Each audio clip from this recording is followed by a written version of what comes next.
Bonjour, je suis Anna Sambelli et voici une nouvelle vidéo du défi Ho'oponopono. Alors aujourd'hui, pas de citation ou de petites phrases, je vais plutôt vous parler d'une conversation que j'ai eue hier avec quelqu'un de ma famille.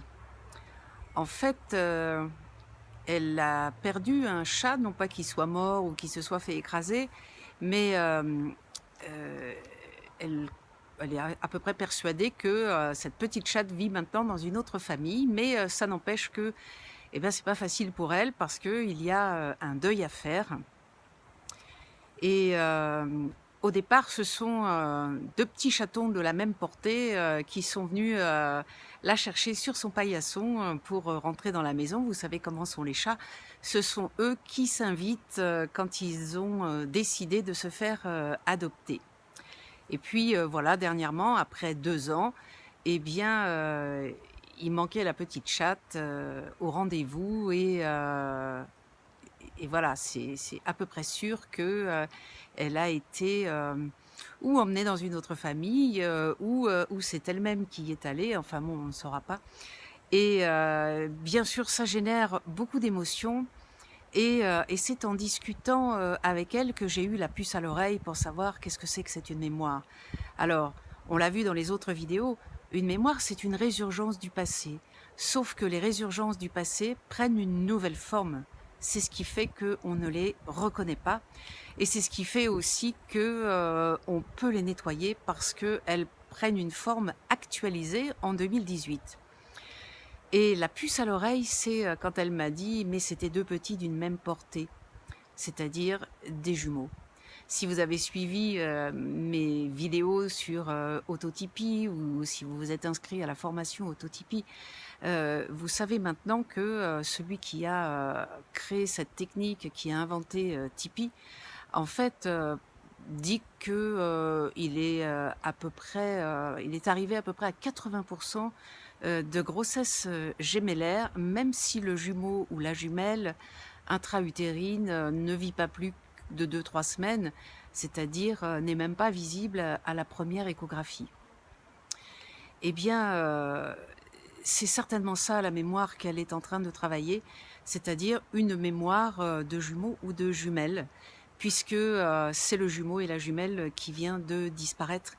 Et comme elle projetait aussi sur le petit chat restant qu'il était perdu depuis qu'il n'avait plus sa jumelle avec lui, eh bien, on sait qu'on peut partir sur le nettoyage avec Ho'oponopono de la jumelle. Et pas que, parce que parfois, il n'y a pas qu'une seule mémoire, euh, je dirais, aux difficultés que l'on rencontre dans notre quotidien. Il y a aussi, elle est hébergée chez quelqu'un d'autre. Et ce qui était étonnant, c'est que elle avait tendance à fabriquer un scénario catastrophe sur ce qui pouvait arriver à cette petite chatte avec ses autres maîtres ou ceux qui l'avaient emmenée. Et en fait, quand on retrace son histoire, eh bien, elle a commencé les 7 premières années de sa vie chez ses grands-parents et pas chez ses parents. Et donc du coup, elle aussi a été, déposée dans une autre famille et pourtant ça s'est super bien passé.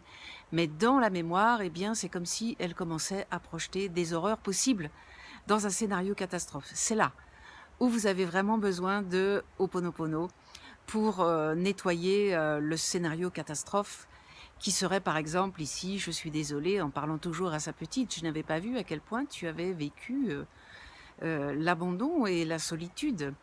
Pardonne-moi de projeter ça sur la petite chatte, qui est partie, alors que, c'est quelque chose que tu as vécu», et je parle vraiment à la petite à l'intérieur.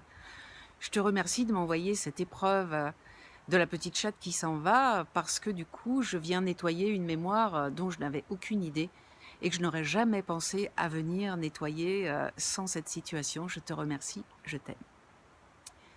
Voilà comment on peut utiliser les 4 petites phrases de Ho'oponopono à partir d'un événement, bon souvent un événement douloureux, hein, parce que quand ce sont des événements heureux, on n'a pas du tout le réflexe de nettoyer, on ne sait même pas ce qu'on aurait à nettoyer. Vous pouvez donc d'ores et déjà vous abonner à ma chaîne YouTube. Vous savez maintenant que si vous ne l'avez pas encore fait, je rajoute un petit cadeau à télécharger, toujours le même, hein, donc si vous l'avez, il y en a qu'un. sous la vidéo et puis je vous retrouve, demain pour, la suite, de ce défi.